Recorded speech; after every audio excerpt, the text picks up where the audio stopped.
Malam itu, di ruang privat yang dikunci rapat, mertua dan suami saya menaruh sebuah amplop di atas meja. Bayar 550 juta untuk pesta adik ipar, atau serahkan sertifikat rumah ini. Mereka pikir saya terjebak. Mereka tidak tahu rumah megah yang mereka banggakan selama 3 tahun itu sebenarnya bukan milik mereka. Dan firma hukum yang menyita rumah itu. Sayalah pemiliknya. Halo, sahabat kisah. Selamat datang kembali di kanal ini. Sebelum cerita dimulai, tekan tombol like, subscribe, dan tulis dari kota mana kalian menonton di kolom komentar. Dukungan kecil kalian sangat berarti agar kami bisa terus menyajikan kisah yang lebih seru. Terima kasih sudah menemani sampai akhir. Nama saya Maya Arini, 33 tahun. Di mata keluarga suami, saya hanyalah seorang perempuan biasa, pegawai kantoran yang berangkat pagi, pulang sore.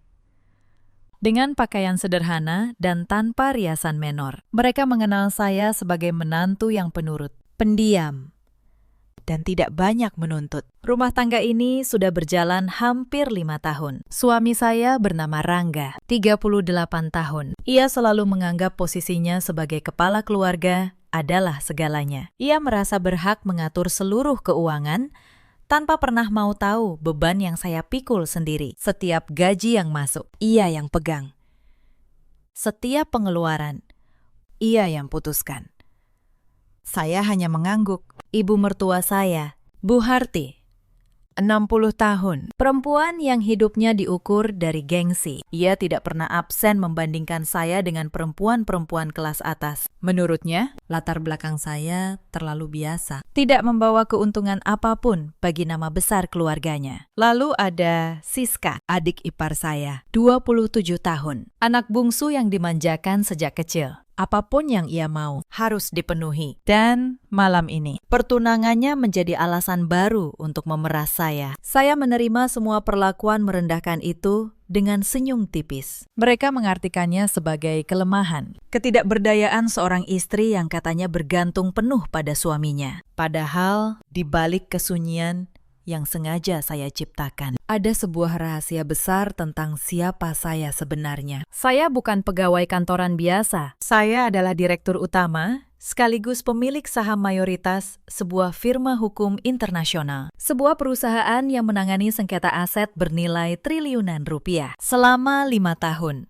Identitas itu saya sembunyikan rapat-rapat, bukan tanpa alasan. Saya ingin melihat wajah asli mereka. Saya ingin tahu, ketika mengira saya tak punya apa-apa, sejauh mana mereka berani menginjak harga diri saya. Dan malam ini, di bawah lampu gantung kristal pesta pertunangan, semua topeng itu mulai retak satu persatu. Awalnya tidak begini. 5 tahun lalu, ketika saya menikah dengan Rangga, ia masih seorang pria sederhana. Kami tinggal di apartemen kecil di kawasan Tebet. Saya yang menanggung sebagian besar biaya. Diam-diam, lewat rekening yang tidak pernah saya tunjukkan ke siapapun. Bagi Rangga, saya cukup mengurus rumah dan menyetor gaji kantoran saya yang sederhana. Masalah dimulai saat Bu Harti pindah ikut tinggal bersama kami. Ia membawa serta seluruh gengsinya. Ia ingin keluarga ini tampak kaya di mata para tetangga dan kolega lama. Tetapi gengsi butuh uang. Dan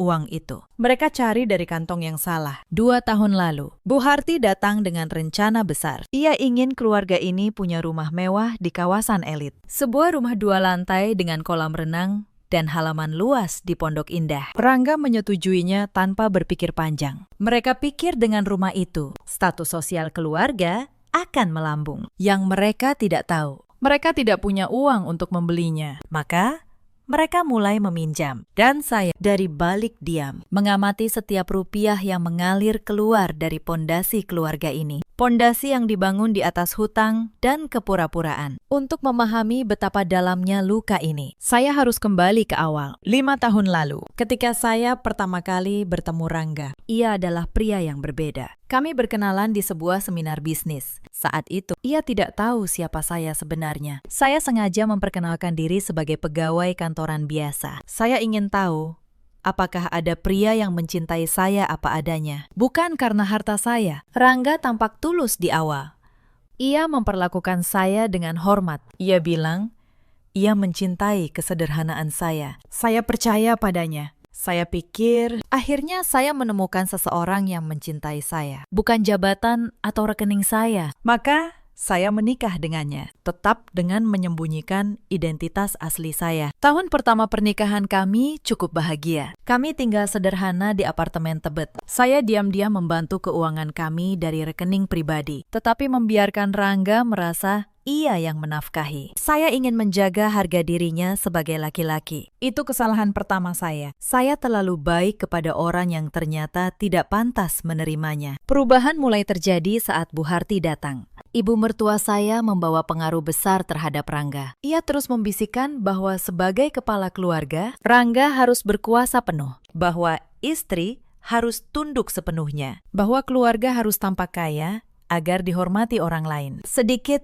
demi sedikit, Rangga yang dulu saya kenal menghilang. Ia mulai mengatur segalanya. Ia mulai meninggikan suara. Ia mulai menganggap saya sebagai bawahan, bukan pasangan. Dan ketika saya mencoba bicara, ia memotong dengan kalimat yang sama. Saya, kepala keluarga. Kamu cukup menurut. Saya ingat malam pertama ia membentak saya. Saat itu saya hanya menanyakan kemana perginya uang tabungan kami. Ia marah besar. Ia menggebrak meja. Itu bukan urusanmu, teriaknya. Uang itu untuk keluarga. Kamu tidak berhak bertanya. Malam itu, saya menangis diam-diam di kamar mandi. Bukan karena takut, tetapi karena saya menyadari pria yang saya nikahi sudah berubah menjadi orang asing. Sejak saat itu, saya berhenti berharap. Saya berhenti mencoba memperbaiki. Saya memilih jalan lain. Saya kembali fokus pada karir saya yang selama ini saya redupkan. Diam-diam, saya membangun kembali kekuatan saya di firma. Saya mengambil alih saham mayoritas. Saya menjadi direktur utama. Sementara di rumah, saya tetap berpura-pura menjadi menantu yang lemah. Adik ipar saya, Siska, punya peran tersendiri dalam menghancurkan kedamaian rumah tangga saya. Ia adalah penyulut api. Setiap kali saya melakukan sesuatu, ia akan melaporkannya ke Bu Harti dengan bumbu yang dilebih-lebihkan. Ia ingin saya selalu terlihat buruk di mata ibunya. Suatu kali, saya pulang terlambat dari kantor karena ada rapat penting. Siska langsung melaporkan ke Bu Harti bahwa saya berkeliaran entah kemana. Akibatnya, saya disidang di ruang tamu seperti seorang terdakwa. Bu Harti menuduh saya tidak becus mengurus rumah. Rangga ikut menyalahkan saya. Tidak ada yang bertanya, apa sebenarnya yang saya kerjakan di luar sana? Kalau saja mereka tahu. Sore itu, saya baru saja memimpin penandatanganan kontrak akuisisi senilai 300 miliar rupiah. Para petinggi perusahaan menjabat tangan saya dengan penuh hormat. Lalu, beberapa jam kemudian, di rumah, saya berdiri seperti pesakitan di hadapan keluarga yang menganggap saya tidak punya nilai. Kontras itu begitu tajam, tetapi saya menahannya. Saya simpan semuanya untuk waktu yang tepat. Di kantor, hanya beberapa orang kepercayaan yang tahu bahwa saya sudah menikah. Saya sengaja menjaga kehidupan pribadi saya tetap rahasia. Tidak ada yang tahu bahwa direktur utama mereka setiap malam pulang ke rumah untuk diperlakukan seperti pembantu. Pak Tommy, satu-satunya orang yang saya percaya sepenuhnya, sering menatap saya dengan iba. Bu, kenapa ibu bertahan? Tanyanya suatu kali. Saya hanya tersenyum. Karena saya ingin melihat sampai mana keserakahan manusia bisa berjalan. Pak Tommy, dan ketika saatnya tiba, saya ingin keadilan yang menutup cerita ini. Bukan kemarahan. Saya masih ingat hari pertama Bu Harti merendahkan saya di depan banyak orang. Saat itu, acara arisan keluarga besar di rumah kerabatnya di Menteng. Saya datang dengan gamis sederhana. Bu Harti menyambut saya dengan tatapan dari atas ke bawah. Ini menantu saya, katanya kepada tamu-tamu dengan nada setengah mengejek. Maklum, dari keluarga biasa. Tidak tahu cara berpakaian yang pantas. Para tamu tertawa pelan. Saya hanya tersenyum. Di dalam tas saya saat itu, ada ponsel yang baru saja menerima laporan bahwa firma saya memenangkan tender penanganan aset senilai 200 miliar. Tetapi Saya diam. Saya simpan kemenangan itu untuk diri sendiri. Beberapa minggu kemudian, Prangga datang dengan wajah serius. Ia bilang keluarga butuh tambahan dana untuk uang muka rumah Pondok Indah. Ia meminta saya menyerahkan seluruh tabungan kantoran saya. Dengan nada memerintah, bukan meminta. Kamu istri saya, katanya. Sudah seharusnya kamu mendukung keluarga ini. Jangan pelit. Saya serahkan sejumlah uang. Bukan karena saya tunduk, tetapi karena saya ingin melihat sampai mana mereka akan melangkah. Uang itu bagi saya hanyalah umpan kecil. Tetapi mereka tidak tahu itu. Setelah rumah Pondok Indah ditempati, sikap mereka berubah semakin parah. Bu Harti memperlakukan rumah itu seolah istana pribadinya. Ia mengundang kolega-kolega lama untuk memamerkan kemewahan. Sementara di balik layar, cicilan menumpuk.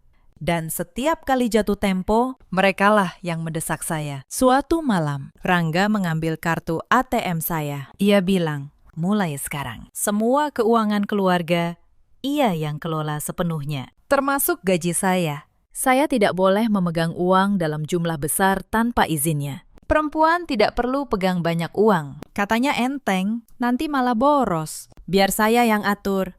Saya menyerahkan kartu itu. Kartu gaji kantoran saya yang nilainya kecil. Sementara rekening utama saya yang menampung dividen dari firma tetap aman di tempat yang tak pernah mereka tahu. Mereka mengira sudah mengendalikan saya, padahal mereka hanya menggenggam bayangan. Bulan berikutnya, Siska datang merengek. Ia ingin mobil mewah keluaran terbaru, katanya.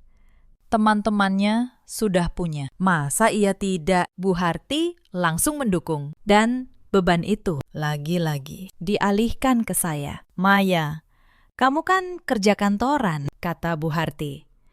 Bantu sedikit untuk adikmu. Jangan jadi menantu yang pelit dan tidak punya hati. Saya menatapnya tenang. Saya tahu mobil itu hanya alat pamer, tetapi saya mengangguk.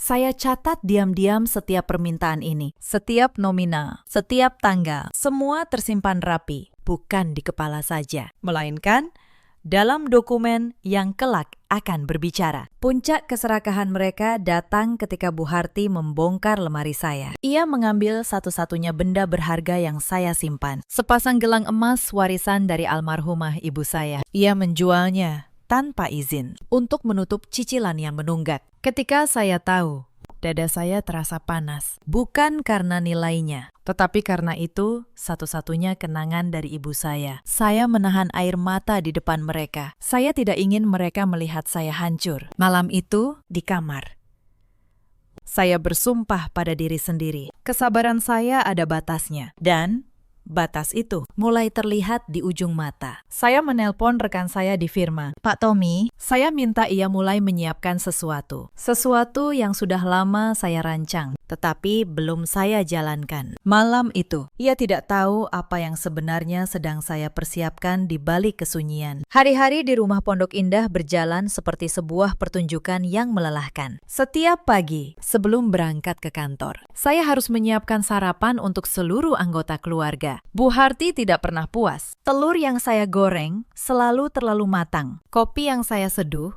selalu kurang manis. Nasi yang saya tanak selalu salah takaran. Bagaimana kamu bisa jadi istri yang baik kalau urusan dapur saja tidak becus? Katanya hampir setiap hari. Saya hanya tersenyum dan meletakkan piring di meja. Lalu saya pergi ke kantor. Ke dunia di mana ratusan orang menundukkan kepala saat saya lewat di koridor. Di kantor, saya adalah Bu Direktur. Tanda tangan saya menggerakkan dana ratusan miliar. Keputusan saya menentukan nasib perusahaan-perusahaan besar. Tetapi begitu saya pulang dan membuka pintu rumah Pondok Indah, saya kembali menjadi Maya, menantu yang katanya tidak becus. Dua dunia yang berbeda jauh. Saya jalani setiap hari, tanpa seorang pun di rumah itu yang curiga. Lebaran tahun lalu menjadi salah satu ujian terberat. Bu Harti mengundang seluruh keluarga besarnya untuk menginap. Lebih dari 20 orang memenuhi rumah selama hampir 10 hari. Dan saya sebagai menantu dijadikan pelayan tak berbayar untuk mereka semua. Saya yang memasak opor ayam, rendang, dan ketupat untuk 20 orang. Saya yang mencuci semua piring kotor setiap malam. Saya yang membersihkan kamar tamu. Sementara Bu Harti duduk di ruang tengah, memamerkan kepada saudara-saudaranya betapa penurutnya menantunya ini. Lihat, menantu saya rajin sekali, katanya bangga. Memang sudah seharusnya begitu. Perempuan dari keluarga biasa harus tahu diri dan kerja keras untuk membalas budi keluarga suaminya. Saya mendengar itu sambil mengangkat tumpukan piring. Saya tidak membantah. Tetapi di dalam hati saya mencatat.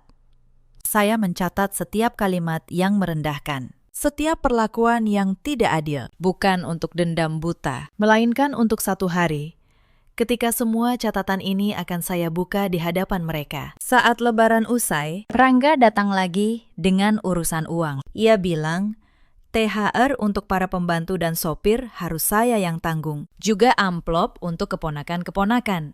Juga ongkos mudik keluarga besar. Semua dialihkan ke saya. Seolah saya adalah mesin uang yang tak pernah kehabisan isi. Kamu kan tidak punya beban lain, kata Rangga enteng.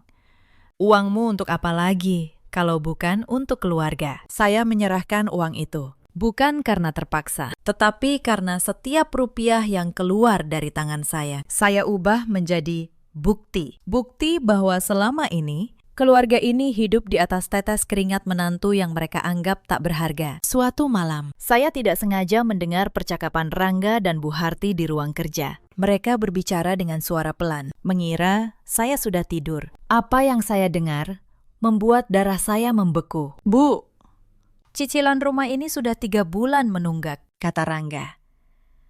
Pihak pembiayaan mulai mengirim surat peringatan. Kalau begini terus, kita bisa kehilangan rumah. Tenang, jawab Bu Harti dingin.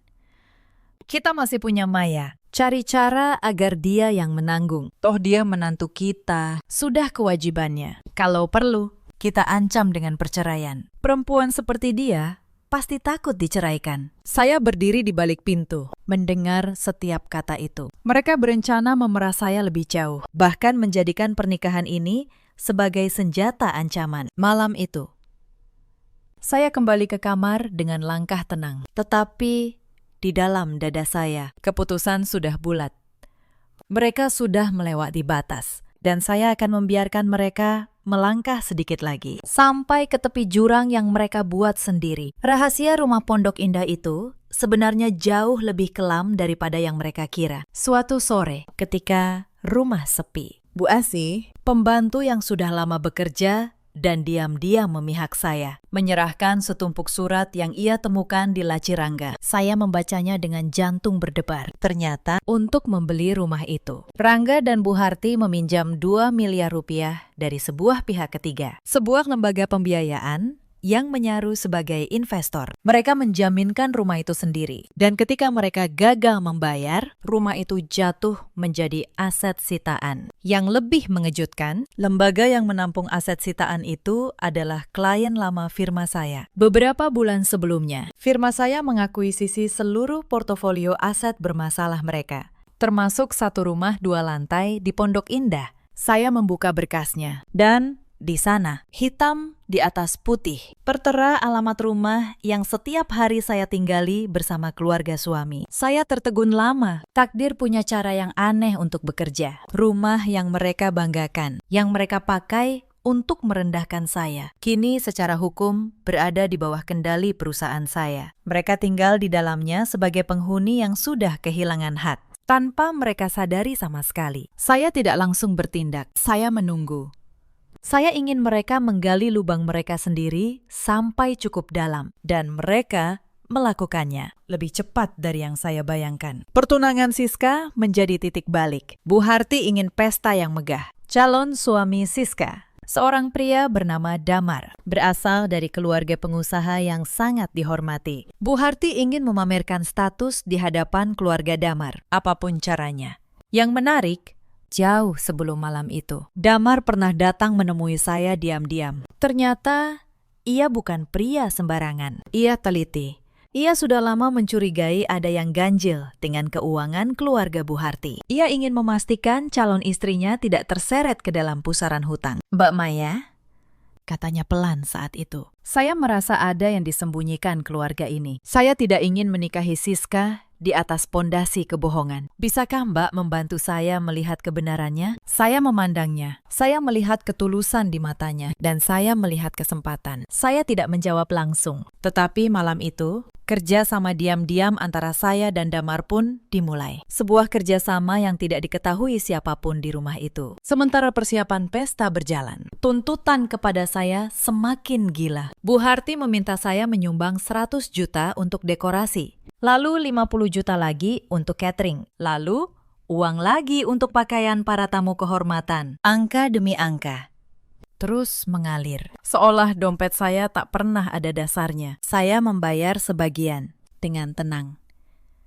Setiap transfer saya dokumentasikan. Setiap permintaan saya rekam. Bukan karena saya pasrah, tetapi karena setiap bukti ini kelak akan menjadi bata dalam tembok yang akan saya jatuhkan ke atas mereka. Malam puncak pun tiba. Pesta pertunangan digelar di sebuah aula mewah. Lampu gantung kristal memancarkan cahaya keemasan ke seluruh ruangan. Musik klasik mengalun lembut. Para tamu dari kalangan pejabat dan pengusaha memenuhi setiap sudut. Dekorasi bunga putih dan emas menghiasi panggung. Semua dirancang demi memukau keluarga Damar yang kaya raya. Saya berdiri agak jauh dari kerumunan, mengenakan kebaya satin polos berwarna marun. Tanpa perhiasan mencolok, saya membiarkan diri menjadi pengamat yang tak terlihat di tengah pusaran kesombongan keluarga itu. Mata saya tetap tenang, tetapi ada ketajaman yang tersembunyi di baliknya. Saya memperhatikan Bu Harti dengan bangga menceritakan kesuksesan anak-anaknya kepada setiap kolega. Bagi mereka, malam ini adalah puncak pembuktian. Bukti bahwa keluarga mereka berhasil menembus lapisan sosial tertinggi. Meskipun semuanya dibangun di atas hutang dan eksploitasi terhadap diri saya, mereka tidak tahu malam ini juga akan menjadi malam keruntuhan mereka. Pertemuan diam-diam saya dengan Damar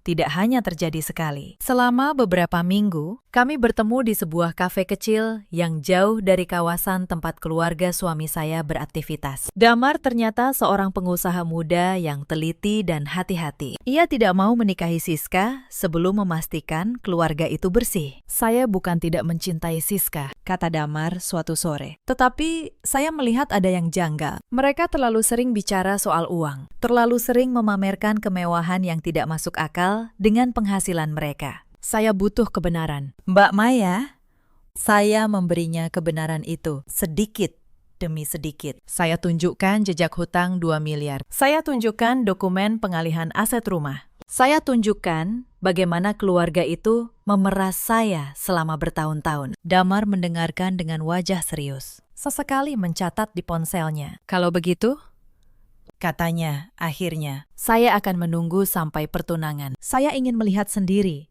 sampai mana keluarga ini berani melangkah. Setelah itu, biar saya yang menyatakan keputusan saya di depan semua orang. Kami sepakat. Sebuah aliansi yang tak terlihat di balik wajah-wajah yang tersenyum palsu di rumah Pondok Indah. Sementara itu, Siska semakin menjadi-jadi. Mendekati hari pertunangan, ia memperlakukan saya seperti pembantu pribadinya. Ia menyuruh saya mengantar gaun, mengambil pesanan, dan membayar berbagai keperluan pestanya. Suatu hari, ia bahkan membentak saya di depan para perias pengantin. "Kakak ipar, jangan lambat. Bayar dulu semua ini," katanya ketus sambil menyodorkan setumpuk tagihan. Memang, gunanya kakak ipar di keluarga ini apalagi kalau bukan untuk hal-hal seperti ini. Para perias menatap saya dengan iba. Saya hanya tersenyum tipis dan menyelesaikan pembayaran. Di dalam tas saya saat itu, ada ponsel yang baru saja menerima notifikasi transfer dividen perusahaan senilai puluhan miliar. Tetapi di mata Siska, saya tetaplah kakak ipar yang hanya berguna untuk membayar. Beberapa hari sebelum pesta, Bu Harti memanggil saya ke ruang tamu. Ia berkata dengan nada manis yang menjijikkan, "Maya, kamu tahu kan, pertunangan Siska ini sangat penting. Keluarga Damar orang terpandang. Jadi, tolong, jangan permalukan kami. Berpakaianlah yang sopan. Jangan banyak bicara. Cukup duduk diam di pojok." Saya mengangguk. "Tentu, Bu. Saya akan duduk diam di pojok. Saya menepati janji itu pada malam pesta. Saya benar-benar duduk diam di pojok ruangan. Tetapi mereka tidak tahu. Dari pojok itulah saya mengamati segalanya. Dan dari pojok itu pula, semua rencana saya akan dimulai. Saya juga sudah memastikan satu hal penting. Bu Asi, pembantu yang setia, telah lama merekam berbagai percakapan keluarga itu atas permintaan saya. Rekaman tentang rencana memeras saya, tentang pemalsuan dokumen, tentang ancaman perceraian. Semua tersimpan rapi. Bukti yang akan menjadi paku terakhir di peti kesombongan mereka. Sehari sebelum pesta, Pak Tommy menelpon saya. Bu Direktur, semua sudah siap, katanya. Dokumen kepemilikan rumah, surat tagihan hutang, dan berkas gugatan sudah kami legalisasi. Tinggal menunggu perintah ibu. Tunggu sampai malam pesta, jawab saya tenang. Saya ingin mereka menunjukkan wajah asli mereka di hadapan keluarga Damar dulu. Setelah itu, baru saya buka semuanya. Malam itu, saya tidur dengan tenang. Untuk pertama kalinya dalam 5 tahun, saya tahu bahwa esok hari kesabaran panjang saya akan menemukan ujungnya. Bukan dengan teriakan, bukan dengan makian, melainkan dengan kebenaran yang dingin dan tak terbantahkan. Salah satu malam yang tidak akan pernah saya lupakan adalah ketika keluarga ini mengajak makan di sebuah restoran mewah di kawasan Kemang. Mereka ingin merayakan keberhasilan Rangga mendapat proyek baru. Proyek yang seperti biasa. Modalnya berasal dari uang yang mereka peras dari saya. Di restoran itu, di hadapan beberapa kolega bisnis Rangga, Bu Harti kembali mempermalukan saya. Ketika pelayan datang, ia berkata lantang, "Maya, kamu pesan yang murah saja. Kamu kan tidak terbiasa makan makanan mahal. Nanti malah tidak habis." Mubazir. Para kolega tertawa kecil. Rangga hanya diam, membiarkan ibunya merendahkan istrinya di depan umum. Saya tersenyum dan memesan menu paling sederhana yang mereka tidak tahu. Restoran mewah itu adalah salah satu aset bisnis yang pemilik gedungnya merupakan klien firma saya. Beberapa minggu sebelumnya, saya menandatangani kontrak penanganan sengketa properti mereka di ruangan VIP, lantai atas, restoran yang sama. Saat keluar dari restoran, saya melihat tatapan iba dari manajer yang kebetulan mengenali saya. Ia hampir menyapa saya dengan hormat, tetapi saya memberi isyarat halus agar ia diam. Saya belum ingin menyingkap topeng saya. Belum waktunya. Tetangga di Pondok Indah pun mulai membicarakan keluarga ini. Mereka melihat betapa Bu Harti selalu memamerkan kemewahan, tetapi juga melihat betapa keluarga itu sering didatangi penagih hutang. Bisik-bisik mulai menyebar. Beberapa tetangga bahkan diam-diam bersimpati pada saya, melihat bagaimana saya selalu menjadi sasaran kemarahan dan tuntutan keluarga suami. Seorang ibu tetangga, Bu Ningsih, pernah menghampiri saya saat saya menyiram tanaman di halaman. "Maya, sabar ya. Nak," katanya pelan, "saya lihat sendiri bagaimana mereka memperlakukanmu. Tidak adil, tapi percayalah, Tuhan tidak tidur." Saya tersenyum dan mengucapkan terima kasih. Sedikit kebaikan dari orang asing terasa lebih hangat daripada 5 tahun bersama keluarga suami. Di balik semua itu, saya terus membangun kekuatan saya secara diam-diam. Setiap hari di kantor, saya memimpin rapat-rapat penting. Saya menangani kasus-kasus besar. Saya memperluas pengaruh firma hingga ke level internasional. Nama saya disegani di kalangan pebisnis dan praktisi hukum. Tetapi tidak ada satupun dari mereka yang tahu kehidupan ganda yang saya jalani. Pak Tommy sering bertanya, mengapa saya tidak segera mengakhiri penderitaan ini? Saya selalu menjawab dengan tenang. Keadilan butuh waktu dan bukti. Pakistan.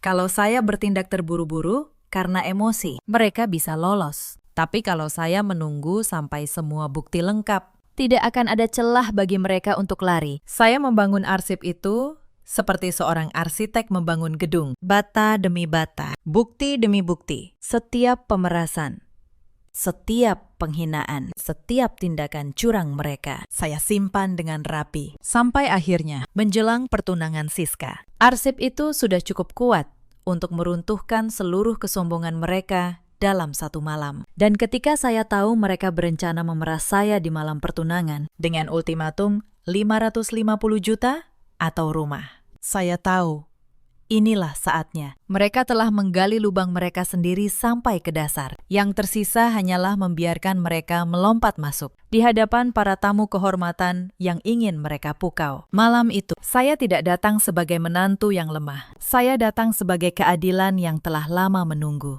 Tekanan terhadap saya semakin menjadi-jadi di bulan-bulan menjelang pertunangan Siska. Bu Harti seakan menjadikan saya sumber dana tak terbatas untuk semua ambisinya. Ia datang dengan daftar permintaan yang semakin panjang. Gaun pengantin termahal, gedung resepsi paling mewah, catering kelas atas, souvenir mahal untuk ratusan tamu. Maya, ini demi nama baik keluarga, katanya setiap kali. Kalau kamu menantu yang baik, kamu pasti mengerti. Jangan sampai keluarga Damar memandang rendah kita. Saya memenuhi sebagian permintaannya dengan perhitungan.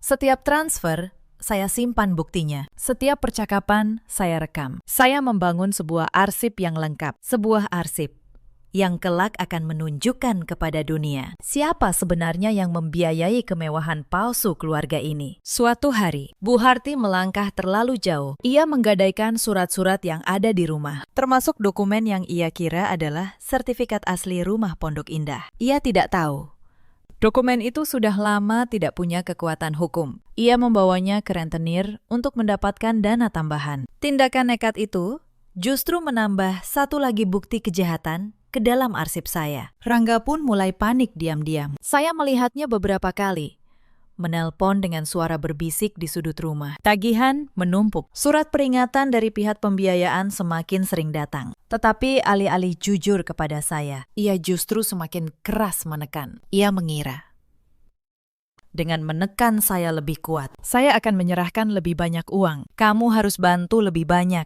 katanya suatu malam dengan nada mengancam. Kalau tidak, jangan salahkan saya kalau pernikahan kita berakhir. Banyak perempuan di luar sana yang mau menggantikan posisimu. Saya menatapnya tenang.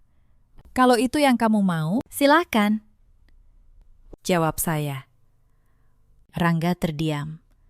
Ia tidak menyangka saya akan menjawab seperti itu. Selama ini, saya selalu tunduk. Malam itu, untuk pertama kalinya, ia melihat secercah keberanian di mata saya. Tetapi, ia terlalu sombong untuk menyadari apa artinya. Ada satu peristiwa yang paling menyakitkan dari semua perlakuan mereka. Beberapa bulan sebelum pertunangan, ibu kandung saya jatuh sakit. Beliau dirawat di rumah sakit dan butuh biaya operasi yang tidak sedikit. Sebagai anak, tentu saja saya ingin merawat ibu saya sendiri. Tetapi saya butuh izin untuk pulang ke kampung halaman selama beberapa hari. Ketika saya menyampaikan hal itu, Bu Harti menolak keras. Tidak bisa, katanya. Kamu ada tanggung jawab di sini. Pertunangan Siska sebentar lagi. Urusan ibumu itu urusan kecil. Lagi pula, untuk apa kamu repot-repot? Toh dia sudah tua. Kalimat itu menusuk hati saya lebih dalam dari apapun. Mereka begitu tega merendahkan ibu saya yang sedang sakit. Saya menahan amarah yang membakar dada. Tetapi, saya tetap pergi menemui ibu saya, diam-diam, dan membiayai seluruh operasinya dari rekening pribadi saya. Biaya yang bagi mereka mustahil ditanggung oleh seorang pegawai kantoran biasa. Di rumah sakit, sambil menggenggam tangan ibu saya yang lemah, saya berbisik pelan, "Bu, sebentar lagi semuanya akan berakhir. Maya akan menegakkan keadilan dengan cara yang ibu ajarkan dulu. Dengan kepala tegak, bukan dengan tangan kotor." Ibu saya tersenyum lemah. Beliau selalu percaya pada saya. Sepasang gelang emas yang dijual Bu Harti tanpa izin itu adalah pemberian ibu saya. Dan kini, melihat ibu saya terbaring sakit,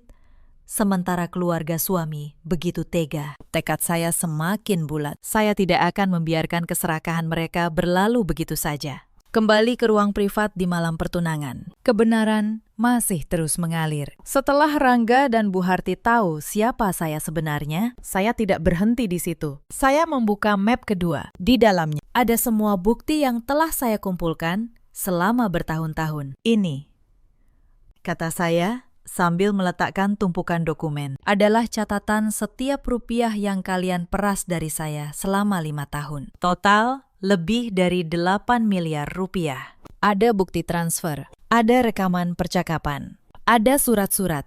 Semuanya lengkap.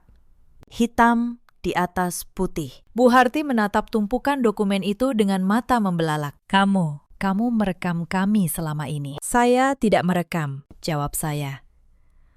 Saya hanya menyimpan kebenaran. Kalian sendiri yang melakukan semua itu. Saya hanya memastikan tidak ada satu pun yang hilang dari catatan. Rangga menggeleng-geleng.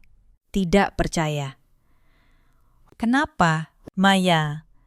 Kenapa kamu diam saja selama ini? Kalau kamu sekaya itu, kalau kamu sekuat itu.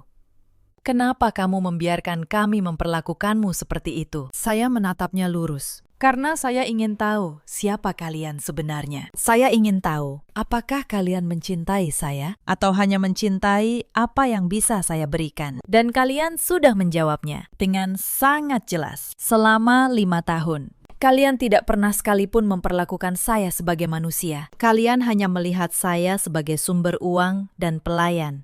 Hening sejenak. Lalu, saya melanjutkan dengan suara yang lebih dingin. Saya memberi kalian kesempatan, berkali-kali, untuk berubah.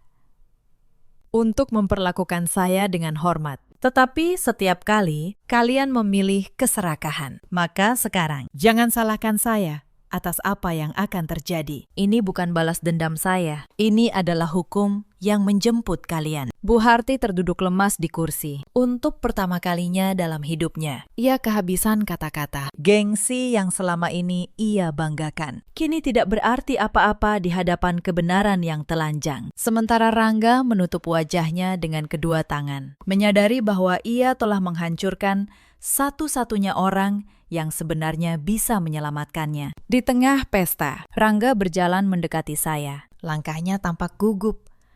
Tangannya yang memegang gelas minuman sedikit bergetar. Tatapan matanya tidak memancarkan kehangatan seorang suami, melainkan kecemasan yang ditahan. Ia menyentuh siku saya, lalu berbisik pelan, menyuruh saya mengikutinya ke ruang keluarga tanpa menarik perhatian tamu, tanpa sepatah kata bantahan. Saya melangkah mengikuti punggungnya. Kain kebaya sutra yang saya kenakan menyapu lembut lantai marmer yang mengilap. Kami menembus koridor, menuju sebuah ruang privat yang kedap suara di bagian belakang aula. Di dalam ruangan itu, Bu Harti sudah menunggu. Wajahnya keras. Kedua tangannya terlipat di depan dada. Ia menyambut kedatangan saya dengan pandangan menghakimi. Dari ujung kepala hingga ujung kaki. Ketegangan langsung menyeruak, menggantikan atmosfer meriah yang tadi terdengar sayup dari balik pintu. Pintu kayu jati berlapis emas itu ditutup, lalu dikunci rapat dari dalam oleh Rangga. Ruangan ini mendadak terasa sempit dan mencekik, seolah seluruh dindingnya bergerak perlahan untuk menjebak saya dalam sebuah keputusan yang sudah mereka rancang sejak lama. Duduk, Maya, ujar Bu Harti dengan nada yang sengaja ditekan rendah. Ia menahan volume agar getaran amarahnya tidak menembus dinding dan terdengar oleh keluarga calon besan. Saya duduk dengan tenang di atas sofa beludru abu-abu. Saya meluruskan lipatan pakaian saya dengan gerakan perlahan, tanpa menunjukkan rasa takut sedikit pun. Ketenangan yang biasanya mereka anggap sebagai bentuk tunduk, kali ini justru membuat Bu Harti gusar. Otoritasnya merasa dipertanyakan oleh perempuan yang ia anggap lemah ini. Rangga berdiri tegak di samping ibunya, membentuk barisan pertahanan yang jelas, berniat menekan saya secara psikologis, agar saya menerima apapun tuntutan yang akan keluar dari mulut mereka malam ini. Bu Harti mulai bicara. Ia menjelaskan bahwa pesta pernikahan Siska nanti harus jauh lebih megah daripada pertunangan malam ini, dan semua itu butuh dana besar. Angka yang sangat fantastis. Dirancang demi memuaskan gengsi keluarga di hadapan keluarga Damar. 550 juta, kata Bu Harti dingin. Itu yang kami butuhkan darimu. Untuk pernikahan adikmu. Saya menatapnya tanpa berkedip. Dan kalau saya tidak punya uang sebesar itu, Bu Harti tersenyum sinis. Ia mengeluarkan selembar dokumen dari dalam map. Kalau begitu, serahkan sertifikat rumah Pondok Indah atas nama keluarga ini. Tanda tangani surat pengalihan ini. Kamu pilih, uang atau rumah. Saya hampir tertawa. Mereka pikir mereka sedang menjebak saya, padahal mereka sendiri yang baru saja melangkah masuk ke dalam perangkap. Saya tahu persis surat yang ada di tangan Bu Harti itu palsu secara hukum, karena rumah itu sejak lama sudah bukan milik mereka. Saya berdiri perlahan. Saya membuka tas tangan saya, dan saya mengeluarkan sebuah map coklat tebal yang sejak tadi saya bawa diam-diam. Saya letakkan di atas meja, tepat di hadapan mereka berdua. Sebelum saya tanda tangani apapun, kata saya, tenang, ada baiknya kalian baca dulu dokumen ini. Rangga mengernyit. Dengan ragu, ia mengambil map itu dan mulai membaca baris demi baris. Matanya terbelalak lebar. Perlahan, warna wajahnya berubah pucat pasi. Dokumen legal itu menyatakan dengan sangat jelas. Rumah 2 lantai dengan kolam renang yang mereka tempati dengan sombong selama 3 tahun itu sama sekali bukan milik keluarga ini. Rumah itu adalah aset sitaan bank yang kini dikelola sepenuhnya oleh sebuah firma hukum internasional terkemuka. Apa-apaan ini? Maya. Suara Rangga gemetar hebat. Kenapa ada nama firma hukum internasional di dokumen ini? Di mana sertifikat asli rumah kita? Saya bersedekap. Saya berdiri tegak. Saya menatap suami saya dengan pandangan merendahkan yang belum pernah saya tunjukkan selama 5 tahun pernikahan kami. Firma hukum yang tertera di dokumen itu, kata saya dengan suara datar dan tegas, adalah tempat saya bekerja. Bukan sebagai pegawai kantoran biasa seperti yang selama ini kalian kira, melainkan sebagai direktur utama, sekaligus pemilik saham mayoritasnya. Kejutan yang keluar dari mulut saya itu menghantam kesadaran Rangga dan Bu Harti bagaikan gada besi yang berat. Ruangan itu mendadak hening. Hanya terdengar deru napas Bu Harti yang memburu. Kembali ke malam pertunangan. Setelah semua kebenaran terungkap di ruang privat itu, kekacauan tidak berhenti di dalam ruangan. Berita menyebar ke seluruh aula seperti api yang menjalar. Para tamu, yang sebagian besar adalah kolega bisnis dan pejabat, mulai meninggalkan pesta satu persatu. Tidak ada yang ingin terlibat dengan keluarga yang baru saja terbongkar kebohongannya. Bu Harti keluar dari ruang privat dengan wajah kalut. Ia mencoba menahan para tamu, mencoba menjelaskan, mencoba menyelamatkan mukanya. Tetapi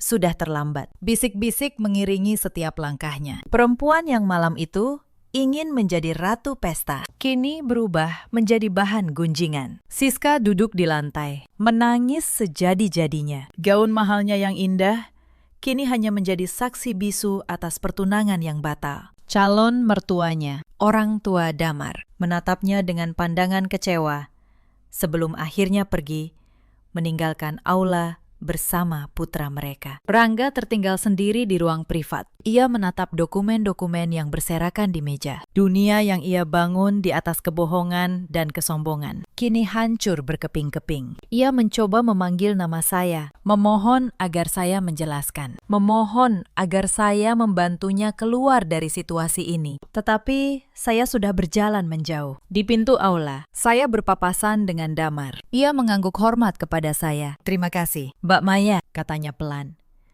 Anda menyelamatkan saya dari pernikahan yang penuh kebohongan. Saya membalas anggukannya. Lalu saya melangkah keluar, meninggalkan keluarga yang selama 5 tahun telah menginjak harga diri saya, terkubur dalam reruntuhan yang mereka buat sendiri. Malam itu, langit kota tampak begitu cerah di mata saya. Udara terasa lebih ringan. Beban yang selama 5 tahun menindih dada saya akhirnya terangkat. Saya tidak merasa menang dengan kebencian. Saya merasa bebas. Bebas dari belenggu kepura-puraan. Bebas dari keluarga yang tidak pernah menghargai saya sebagai manusia. Bu Harti adalah yang pertama pulih dari kekagetannya. Wajahnya yang tadi pucat berubah merah padam. Tidak mungkin, desisnya. Kamu, perempuan kantoran biasa ini, pemilik firma hukum. Jangan mengarang cerita untuk lari dari tanggung jawab. Maya, saya tidak menjawab dengan kata-kata. Saya mengeluarkan ponsel saya. Saya memutar sebuah video panggilan. Di layar muncul wajah Pak Tommy, kepala bagian legal firma saya, lengkap dengan logo perusahaan di belakangnya. Selamat malam, Bu Direktur, sapa Pak Tommy dengan hormat. Semua dokumen yang Ibu minta sudah kami legalisasi. Status rumah Pondok Indah resmi berada di bawah penguasaan firma sejak 3 bulan lalu. Penghuni saat ini tercatat sebagai pihak yang menempati tanpa hak. Wajah Rangga ambruk.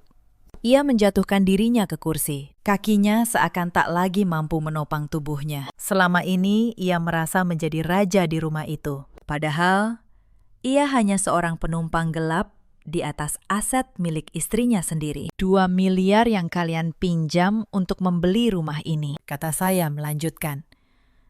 Tidak pernah kalian lunasi. Lembaga pembiayaan yang kalian percaya itu sudah lama menjual seluruh tagihannya kepada perusahaan saya. Artinya, selama 3 tahun ini, kalian berhutang bukan kepada orang lain. Kalian berhutang kepada saya. Menantu yang kalian injak setiap hari. Bu Harti terhuyung. Ia mencengkeram tepi meja agar tidak jatuh. Kesombongan yang ia bangun selama bertahun-tahun runtuh dalam hitungan menit. Di matanya, saya melihat ketakutan yang selama ini ia sembunyikan di balik gengsi. Kamu merencanakan semua ini. Suaranya nyaris tak terdengar. Tidak, jawab saya tenang. Saya hanya menunggu. Kalianlah yang merencanakan kehancuran kalian sendiri. Setiap kali kalian merendahkan saya, setiap kali kalian memeras saya, kalian sedang menggali lubang itu sendiri. Saya hanya berdiri diam dan membiarkan kalian terus menggali. Saat itulah pintu ruang privat diketuk, lalu terbuka. Damar masuk.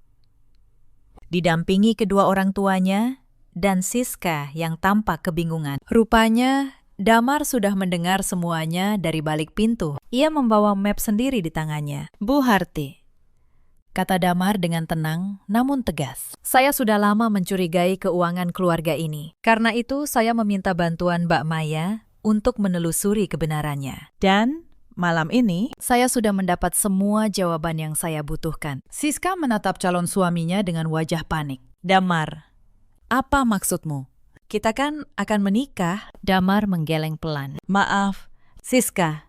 Saya tidak bisa membangun rumah tangga di atas kebohongan dan hutang yang disembunyikan. Pertunangan ini saya batalkan. Malam ini juga, ruangan itu pecah. Bu Harti berteriak histeris. Siska menangis sambil berlutut, memohon agar Damar mengubah keputusannya. Rangga hanya terdiam, menatap kosong ke dinding. Menyadari bahwa seluruh dunia yang ia bangun di atas kebohongan kini runtuh sempurna di hadapannya. Di luar ruangan, para tamu mulai berbisik. Kabar pembatalan menyebar cepat. Kemegahan pesta yang dirancang untuk memamerkan status kini berubah menjadi panggung memalukan bagi keluarga Bu Harti. Saya membereskan dokumen saya. Saya memasukkannya kembali ke dalam tas dengan tenang. Lalu saya menatap Rangga untuk terakhir kalinya. Surat gugatan cerai sudah disiapkan oleh tim hukum saya, kata saya, beserta laporan resmi atas penggelapan dana dan pemalsuan dokumen pengalihan rumah yang baru saja kalian coba paksakan kepada saya tadi. Kalian akan mendengar dari pengadilan, bukan dari saya. Saya berbalik. Saya melangkah keluar dari ruangan itu. Untuk pertama kalinya dalam 5 tahun, saya berjalan tanpa beban di pundak saya. Bulan-bulan setelahnya berjalan seperti yang sudah saya perkirakan. Rangga terbukti bersalah atas penggelapan dan pemalsuan dokumen. Ia kini menjalani proses hukum. Bu Harti terusir dari rumah Pondok Indah, kehilangan tempat bernaung yang selama ini ia banggakan. Dan Siska harus menanggung malu atas pembatalan pernikahan yang menjadi bahan gunjingan banyak orang. Semua kehancuran berantai itu terjadi bukan karena saya, melainkan karena mereka sendiri yang memilih berjalan masuk ke dalam lubang yang mereka gali. Saya hanya menegakkan keadilan dengan cara yang paling elegan dan tak terbantahkan oleh siapapun. Pagi ini, mobil saya melaju tenang membelah jalanan kota, membawa saya menuju kantor pusat firma, tempat saya berkuasa penuh sebagai seorang direktur yang dihormati. Senyum di bibir saya bukan lagi senyum kesabaran yang dipaksakan untuk menyenangkan suami yang tak tahu diri, melainkan senyum seorang perempuan mandiri yang memegang penuh kendali atas masa depannya sendiri. Cerita ini mengajarkan kita banyak hal. Jangan pernah menilai seseorang hanya dari pakaian sederhana dan sikap diamnya. Dan jangan pernah merendahkan orang yang memilih untuk bersabar. Karena diam bukan berarti lemah. Kadang Diam adalah cara seseorang mengumpulkan kekuatan. Di luar sana, ada banyak perempuan yang seperti saya dulu, dianggap remeh, diinjak, dan diperas oleh keluarga sendiri. Mereka memilih bertahan dalam diam, bukan karena tidak berdaya, melainkan karena mereka tahu waktu akan membuktikan siapa yang sebenarnya kuat. Ada juga banyak suami seperti Rangga di luar sana, merasa berkuasa hanya karena gelar kepala keluarga. Padahal hidupnya bersandar pada pundak istri yang ia rendahkan. Dan ada pula para ibu mertua yang seperti Bu Harti, membangun gengsi di atas hutang, lalu memeras menantu demi sebuah pengakuan sosial yang semu. Dalam hidup kita selalu punya pilihan, memilih untuk menyerah atau memilih untuk bangkit pada waktu yang tepat. Ceritakan kisah kalian di kolom komentar. Bagikan video ini kepada siapapun yang perlu mendengarnya. Terima kasih sudah menemani sampai akhir. Sampai jumpa di kisah berikutnya. Satu hari sebelum pernikahan saya, di balik pintu dapur rumah calon mertua, saya mendengar mereka tertawa sambil menghitung berapa miliar harga rumah peninggalan ibu saya, calon suami saya, calon ibu mertua saya, adik iparnya. Mereka sudah membagi habis warisan saya sebelum saya sempat memakai gaun pengantin. Dan saya yang berdiri di luar pintu itu hanya menggenggam satu benda kecil di tangan, ponsel saya dengan tombol perekam yang sudah saya tekan. Halo, sahabat. Selamat datang kembali di kanal ini, tempat kita berbagi kisah-kisah nyata yang menampar, tapi mengajarkan. Jika kalian pernah merasa terlalu lama menahan diri demi orang yang ternyata tidak pernah menghargai kita, tolong simak cerita ini sampai akhir. Karena di ujung cerita ada sesuatu yang ingin saya titipkan untuk kalian. Nama saya Anindita Wijaya. Orang memanggil saya Nina. Usia saya 29 tahun. Saya bekerja sebagai notaris di sebuah kantor di kawasan Sudirman, Jakarta.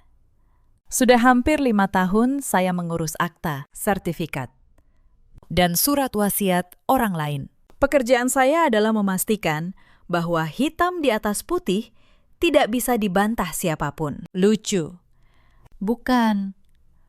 Saya mengurus dokumen hukum untuk ratusan keluarga, tapi saya nyaris kehilangan rumah saya sendiri karena terlalu percaya pada cinta. Saya tinggal sendiri di sebuah apartemen kecil di Tebet, tapi atas nama saya ada satu rumah lain. Rumah 2 lantai di kawasan Pondok Indah. Rumah itu peninggalan ibu saya. Ibu saya seorang pengusaha kecil yang sukses. Beliau membangun usaha catering dari nol, dari dapur sempit, sampai bisa membeli rumah di kawasan elit itu. Sebelum beliau meninggal karena sakit, beliau memegang tangan saya erat-erat. Beliau berkata pelan, "Nak, rumah ini bukan sekadar bangunan. Ini bukti bahwa perempuan bisa berdiri sendiri. Jaga baik-baik. Jangan pernah serahkan ke tangan orang yang tidak menghargaimu." Saat itu, saya hanya mengangguk sambil menangis. Saya belum benar-benar paham. 3 tahun kemudian, saya baru mengerti betapa beratnya kalimat itu. Saya bertemu Raka 4 tahun lalu di sebuah seminar properti. Dia tampan,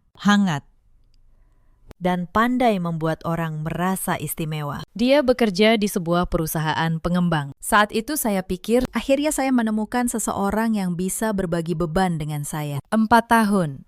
Kami berpacaran 4 tahun. Saya pikir saya mengenalnya luar dalam. Sekarang, kalau saya runut kembali, sebenarnya Raka tidak pernah benar-benar mencintai saya. Ia mencintai apa yang saya miliki. Di tahun pertama, ia memang manis. Tapi kemanisan itu selalu memuncak setiap kali saya bercerita soal pekerjaan, soal warisan, soal rumah ibu. Matanya akan berbinar dengan cara yang dulu saya kira itu kebanggaan. Sekarang saya tahu, itu keserakahan. Pernah suatu kali di tahun kedua, ibunya jatuh sakit. Saya membayari seluruh biaya rumah sakit tanpa diminta, puluhan juta. Saya lakukan dengan tulus, karena saya pikir itulah arti keluarga. Bu Lastri memeluk saya sambil menangis waktu itu. "Kamu memang anak yang baik, Nina." Sekarang saya mengerti.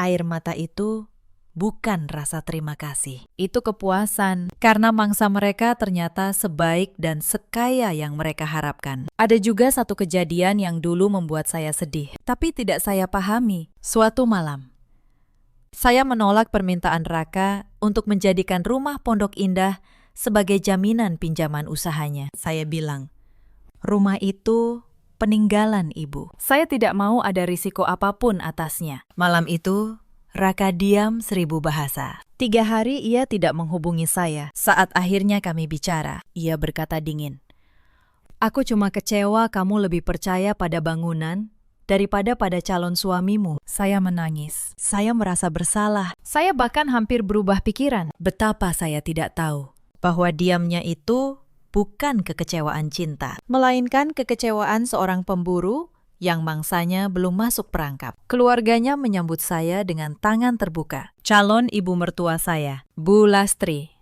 selalu memeluk saya setiap kali datang. Beliau memasakkan saya sup iga, menanyakan kabar, memuji masakan saya yang sebenarnya biasa saja. "Nina ini calon menantu idaman," katanya sambil tersenyum. "Sudah cantik, mandiri. Pekerjaannya bagus pula." Adik Raka, Vania, juga manis pada saya. Usianya 26 tahun, belum bekerja tetap. Dia sering meminjam tas saya, meminta saya menraktirnya makan di kafe mahal, dan saya selalu menuruti. Saya pikir ini keluarga. Saya tidak punya keluarga lagi, maka saya genggam erat keluarga ini. Bapak mertua sudah lama tiada. Jadi, yang memegang kendali di rumah itu adalah Bu Lastri. Kalau saya jujur pada diri sendiri sekarang, sebenarnya ada banyak tanda, banyak sekali. Tapi saat itu, mata saya tertutup oleh keinginan untuk dicintai. Saya mengabaikan semua sinyal kecil itu, satu persatu. Tanda pertama muncul sekitar 6 bulan sebelum pernikahan. Suatu sore, saat saya membantu Bu Lastri di dapur, beliau bertanya santai, "Nina, rumah peninggalan ibumu yang di Pondok Indah itu, sertifikatnya sudah atas nama kamu, kan? Sudah beres semua suratnya?" Saya menjawab apa adanya. "Iya, sudah. Saya notaris. Tentu saya urus sendiri." Beliau mengangguk-angguk, lalu tersenyum. "Bagus. Anak pintar." Saat itu saya pikir beliau hanya peduli. Sekarang saya tahu, beliau sedang memastikan barang yang akan diincarnya benar-benar ada.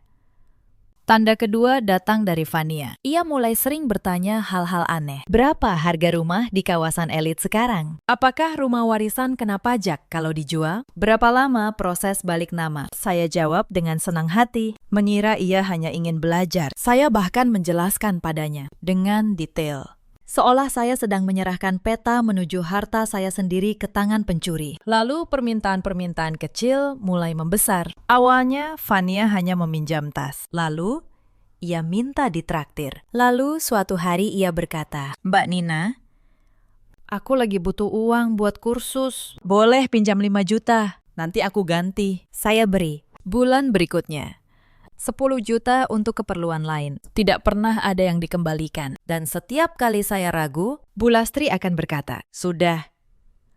Namanya juga adik. Sebentar lagi kalian satu keluarga." Maka saya diam. Tanda berikutnya soal Raka. 3 bulan sebelum hari H, ia mulai sering membahas masa depan finansial kami. Tapi caranya aneh. Ia selalu mengarahkan ke satu titik. "Sayang, kalau rumah Pondok Indah dijual, kita bisa langsung punya modal besar. Untuk apa rumah sebesar itu cuma buat kita berdua?" Saya bilang, "Rumah itu peninggalan ibu. Saya tidak mau menjualnya." Wajahnya berubah sedikit waktu itu. Sangat sebentar, tapi saya melihatnya. Dan saya memilih melupakannya. Suatu kali, saya tidak sengaja melihat layar ponsel Raka saat ia ke kamar mandi. Ada pesan dari ibunya. "Sudah sampai mana soal rumah itu?" Saat itu, jantung saya berdesir aneh. Tapi Raka kembali, dan saya buru-buru menepis pikiran buruk. Mungkin maksudnya rumah kontrakan kami nanti, pikir saya. Saya selalu mencari alasan untuk mereka. Itu kesalahan terbesar saya sebulan sebelum pernikahan. Tekanan itu makin nyata. Bu Lastri mulai mengajak saya bicara soal surat. "Nina, nanti setelah menikah, sebaiknya semua harta digabung saja, ya, biar tidak ada rahasia di antara keluarga. Tante kenal notaris kok, biar diuruskan." Saya yang notaris. Ditawari notaris lain, untuk mengurus harta saya sendiri. Saat itu saya hanya tersenyum dan bilang akan saya pikirkan. Tapi sesuatu di perut saya mulai terasa tidak enak. Lalu ada kejadian yang seharusnya membuka mata saya jauh lebih awal. 2 minggu sebelum hari H, saya tidak sengaja mendengar Fania bertelpon di teras. Ia berkata pelan, "Tenang, Bu, sebentar lagi. Habis ini kita kaya." Begitu melihat saya, ia langsung mematikan telepon dan tersenyum manis. Mbak Nina, lagi telepon teman. Saya percaya. Lagi-lagi, saya percaya. Saya menceritakan semua keraguan ini. Kemudian, kepada Tante Mira. Beliau menatap saya dengan iba bercampur khawatir. "Nina, perasaanmu itu jarang salah. Tapi kamu butuh bukti, bukan firasat. Tanpa bukti, mereka akan membalikkan keadaan. Dan kamulah yang akan disebut menantu durhaka." Kalimat itu, tanpa saya sadari, menanam sesuatu di kepala saya. Sebuah kesiagaan. Dan ternyata kesiagaan itu hampir terlambat. Karena seminggu sebelum hari H, mereka sudah mencoba langkah pertama mereka. Saat itu saya belum tahu rencana besarnya. Tapi kejadian itu kini terasa seperti gladi bersih dari penipuan mereka. Sore itu, Raka datang ke apartemen saya membawa map coklat. Wajahnya cerah. Terlalu cerah. "Sayang, aku tadi mampir ke notaris, kenalan ibu," katanya. "Biar nanti tidak repot setelah menikah. Lebih baik surat-surat soal harta diurus dari sekarang. Ini ada draft perjanjian. Tinggal tanda tangan." Ia menyodorkan map itu seolah benda biasa. Saya membukanya. Dan darah saya membeku. Itu bukan perjanjian pranikah biasa. Itu surat kuasa. Surat kuasa yang isinya memberi Raka wewenang mengurus, mengalihkan. Bahkan menjual harta atas nama saya. Termasuk rumah Pondok Indah. Bahasanya dibungkus rapi. Tapi sebagai notaris, saya membaca jebakan itu dalam 3 detik. Saya menahan diri untuk tidak meledak. Saya tersenyum dan berkata pelan, "Wah, lengkap sekali. Tapi Mas, ini kan urusan hukum. Aku kebetulan notaris. Biar aku baca dulu baik-baik ya. Jangan buru-buru. Salah satu kata saja bisa fatal." Wajah Raka berkedut sedikit. Ada kekecewaan yang ia tutupi cepat-cepat. "Iya sih, tapi jangan lama-lama ya, sayang." Saya simpan map itu. Saya tidak pernah menandatanganinya, dan saya tidak pernah lupa. Itulah momen ketika firasat saya berubah menjadi kecurigaan yang nyata. Tapi saya masih butuh bukti yang tak terbantahkan. Saya tidak tahu bukti itu akan datang sendiri. Di sore terakhir sebelum pernikahan saya, dari balik pintu dapur, ada satu orang lagi yang sebenarnya sudah mencoba memperingatkan saya. Bu Yem, pembantu yang sudah lama bekerja di rumah Bu Lastri. Seorang perempuan tua yang pendiam. Beberapa hari sebelum kejadian itu, saat saya berkunjung, beliau sempat menarik lengan saya pelan di dapur, jauh dari telinga yang lain. Suaranya berbisik, hampir tak terdengar. "Mbak Nina, hati-hati ya. Mbak ini orang baik.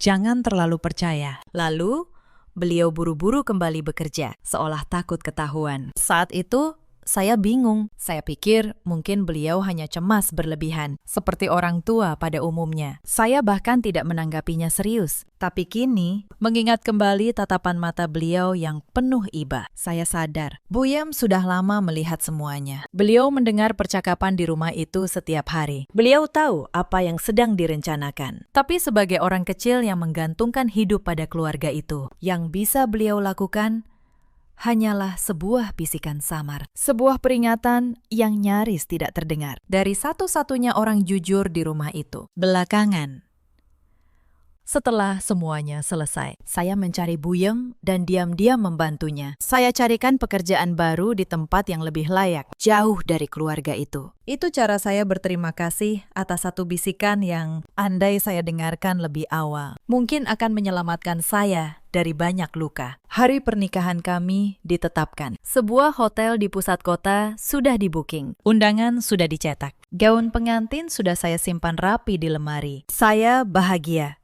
Untuk pertama kalinya sejak ibu meninggal, saya merasa tidak sendirian. Saya bodoh sekali. Tapi waktu itu saya tidak tahu. 2 minggu sebelum hari H, percakapan tentang rumah Pondok Indah mulai sering muncul. Awalnya halus sekali, sampai saya tidak curiga. Suatu malam, Raka memeluk saya dari belakang saat saya mencuci piring. Dia berkata lembut, "Sayang, setelah kita menikah, lebih baik rumah Pondok Indah itu kita balik nama. Jadi nama kita berdua, ya. Biar lebih kuat secara hukum. Biar kalau ada apa-apa, kita aman." Saya tertawa kecil waktu itu. Aman dari apa? "Mas, rumah itu sudah atas nama saya. Sertifikatnya jelas." Dia hanya tersenyum. "Iya, tapi kan kita keluarga sekarang. Masa masih dipisah-pisah punyaku-punyamu?" Saya tidak menjawab. Sebagai notaris, saya tahu betul bahwa balik nama rumah warisan bukan hal sepele. Saya tahu konsekuensinya. Tapi saya pikir mungkin dia hanya kurang paham hukum. Saya simpan keraguan itu dalam hati. Beberapa hari kemudian, Bu Lastri menelepon. Suaranya manis seperti biasa. Beliau bilang ada barang titipan untuk persiapan pernikahan. Minta saya datang ke rumah mereka di Bintaro. Tentu saja saya datang. Saya selalu datang. Itu adalah sehari sebelum pernikahan saya. Sore itu langit Jakarta mendung. Saya tiba di rumah Bu Lastri sekitar pukul 5. Pintu pagar tidak terkunci. Mobil Raka terparkir di depan. Saya pikir akan mengejutkan mereka. Saya masuk perlahan lewat pintu samping yang biasa terbuka, menuju ruang tamu. Tapi langkah saya terhenti di lorong dekat dapur, karena saya mendengar suara. Suara Bu Lastri, suara Fania, suara Raka. Mereka bertiga sedang berbicara, dan nada mereka sama sekali berbeda dari yang biasa saya dengar. Saya berdiri diam. Tangan saya masih memegang gagang pintu. Saya tidak menekan bel. Sesuatu di dalam diri saya menahan langkah itu. Pokoknya, begitu akad selesai. "Jangan tunggu lama," kata Bu Lastri. Suaranya tegas, dingin.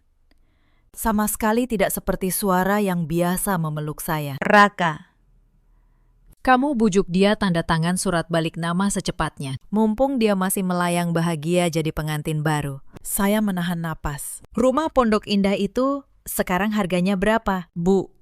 tanya Fania.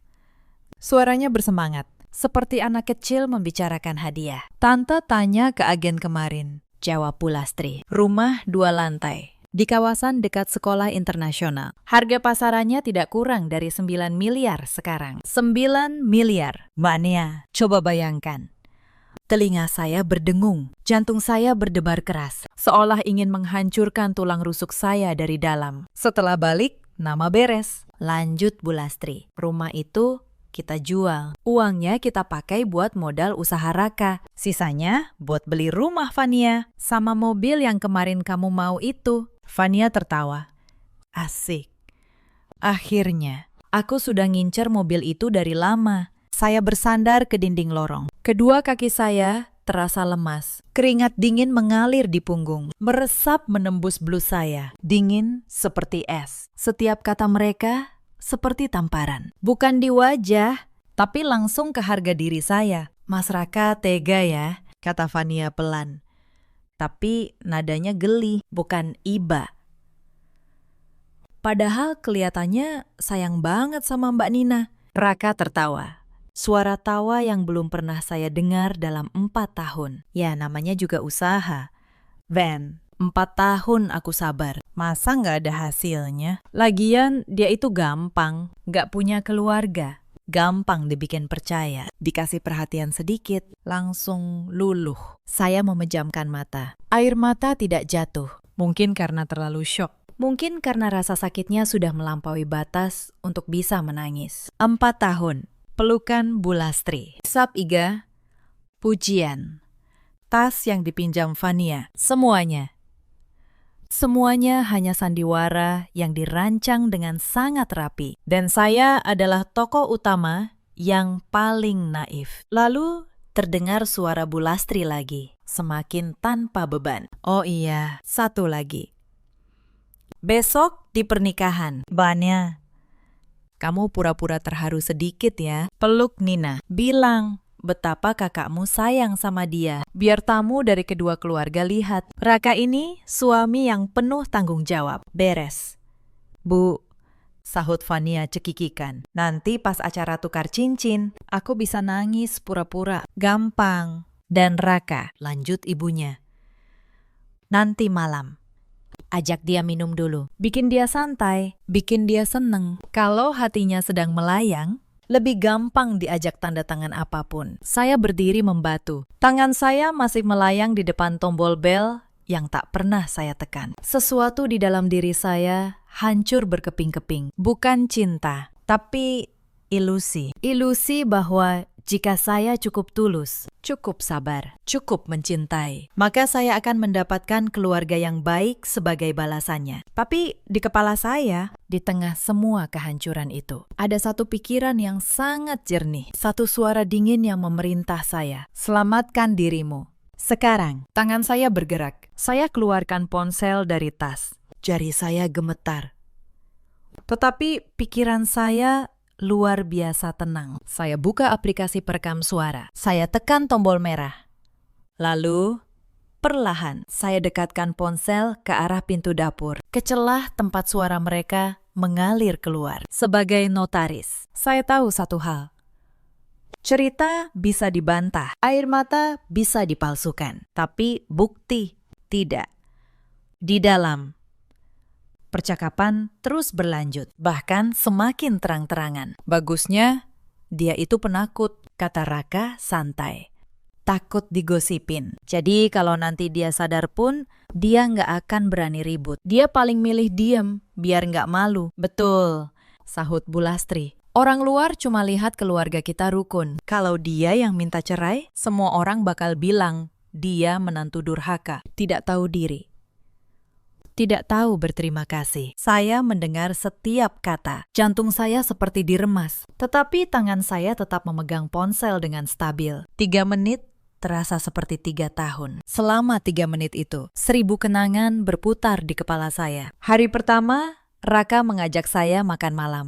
Saat ia melamar saya di tepi pantai, dengan cincin yang saya sadari kemudian dibeli dengan uang yang saya transfer untuk biaya rumah sakit ibunya. Pelukan Bu Lastri yang hangat. Tawa Fania. Semua kenangan itu yang dulu saya simpan sebagai harta paling berharga, kini terasa seperti racun. Setiap satunya adalah kebohongan yang dirancang dengan teliti. Tapi anehnya, di tengah luka itu, tangan saya tetap stabil memegang ponsel. Karena saya tahu 3 menit ini akan menyelamatkan sisa hidup saya. Ketika saya merasa sudah cukup, saya hentikan rekaman. Saya simpan ponsel kembali ke dalam tas. Saya tegakkan badan. Saya tidak lagi gemetar. Pintu dapur itu tidak akan pernah saya masuki sebagai seorang menantu. Saya berbalik. Saya berjalan cepat menuju pintu samping. Sepatu hak saya mengetuk lantai. Lebih keras dari saat saya datang. Setiap langkah seperti menginjak kepingan masa lalu saya sendiri. Di kaca jendela, saya melihat pantulan wajah saya, pucat, bibir terkatup rapat,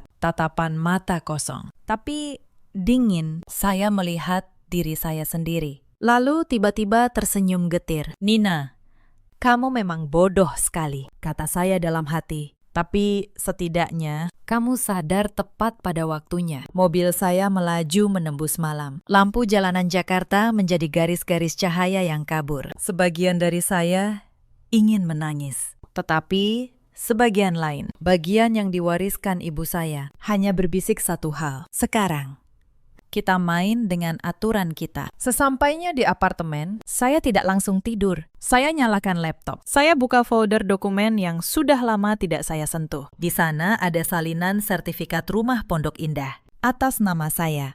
Ada akta waris dari ibu. Semua lengkap, sah, dan jelas. Saya tersenyum tipis. Mereka mengira saya hanya perempuan polos yang akan menyerahkan rumah dengan satu tanda tangan. Mereka lupa pekerjaan saya apa. Lalu saya teringat satu orang, Tante Mira, sahabat karib ibu saya semasa hidup, seorang pengacara senior dulu. Setiap kali datang ke rumah, beliau selalu berkata pada saya, anak ini harus kuat, jangan biarkan ada yang menindasnya. Saya melihat jam, pukul 3 pagi. Saya ragu sejenak. Lalu saya memutuskan untuk menutup laptop. Belum saatnya. Saya perlu berpikir dengan kepala sangat dingin. Jika saya membatalkan pernikahan ini, apa yang akan terjadi? Keluarga Raka akan marah. Kerabat dari kedua belah pihak akan berbisik. Teman dan rekan kerja akan bertanya. Akan ada yang bersimpati, ada yang menyalahkan, ada yang hanya menonton dari luar sambil menghakimi. Tetapi jika saya teruskan, saya akan kehilangan rumah ibu. Saya akan kehilangan harga diri saya dibandingkan dengan itu. Apa artinya beberapa bisik-bisik orang? Saya bertanya pada diri sendiri satu pertanyaan sederhana. Jika ibu masih hidup, apa yang ibu ingin saya lakukan? Jawabannya datang lebih cepat dari yang saya kira. Ibu akan ingin saya hidup. Hidup dengan baik untuk diri saya sendiri. Langit perlahan terang.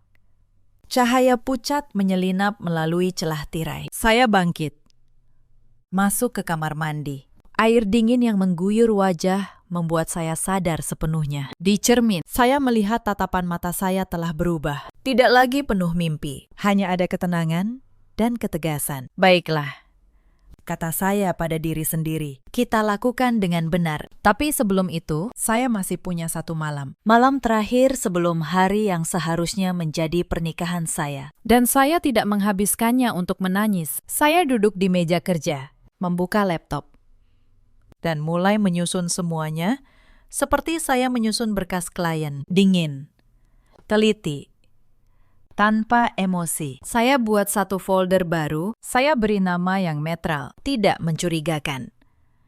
Ke dalamnya, saya masukkan salinan sertifikat rumah, akta waris ibu, dan rekaman tadi sore. Saya buat 3 salinan rekaman itu. 1 di ponsel, 1 di surel, 1 di penyimpanan awan. Sebagai notaris, saya tahu betul. Bukti yang hanya ada di satu tempat, sama saja dengan tidak ada bukti. Lalu saya menulis kronologi, tanggal demi tanggal. Setiap percakapan ganjil yang pernah saya abaikan. Saya tulis kembali. Pertanyaan Bu Lastri soal sertifikat. Permintaan pinjaman Fania yang tak pernah kembali. Pesan di ponsel Raka. Telepon Fania di teras. Semua yang dulu saya tepis sebagai kebetulan, kini berjajar rapi di layar, membentuk satu pola yang jelas, sebuah rencana. Dan saya korbannya. Sekitar tengah malam, ponsel saya berbunyi. Raka. Saya angkat, karena saya tahu, kalau tidak, saya angkat. Mereka akan curiga lebih awal. Suaranya manis, terlalu manis. Sayang, sudah tidur. Besok hari besar kita, aku mau mampir sebentar. Boleh. Bawa minuman. Kita rayakan berdua dulu. Saya tahu persis apa artinya itu sekarang. Bikin dia santai. Bikin dia mudah disuruh tanda tangan. Saya tahan suara. Saya tetap tenang. Jangan. Mas, aku mau istirahat.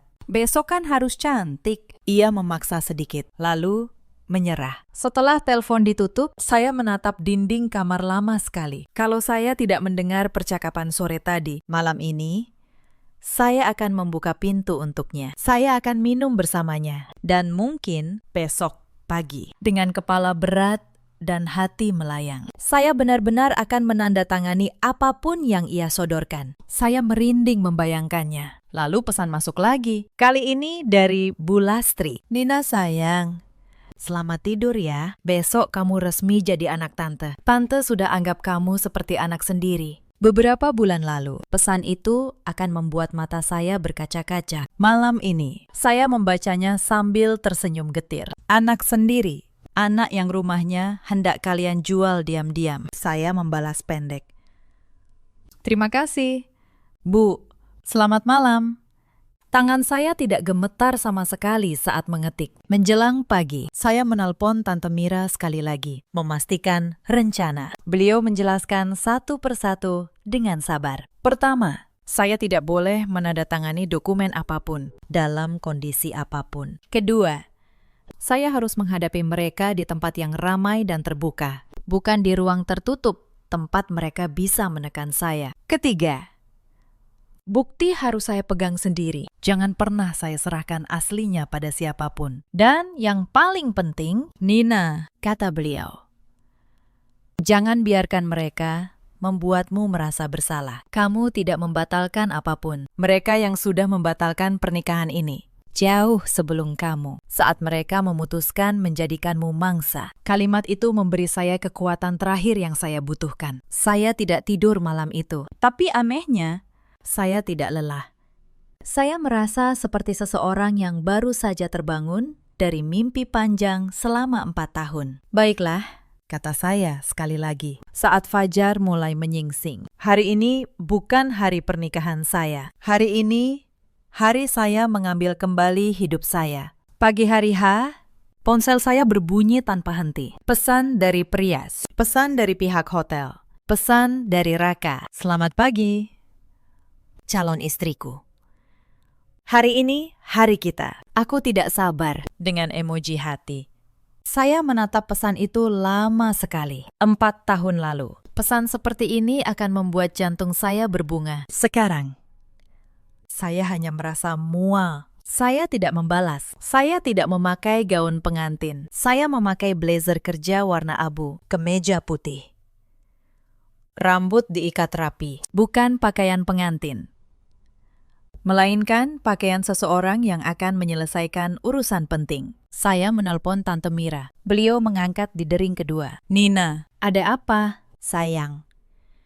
Bukankah hari ini hari pernikahanmu? Tante, kata saya, tenang. Saya butuh bantuan Tante sebagai pengacara, dan saya butuh sekarang juga. Hening sejenak di seberang. Lalu suara Tante Mira berubah serius. Datang ke kantor saya sekarang.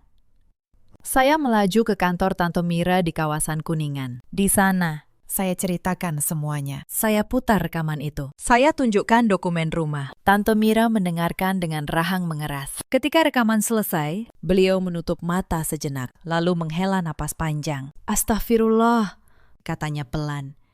Anak ini, Nina, kamu sadar tepat waktu. Ibumu pasti bangga.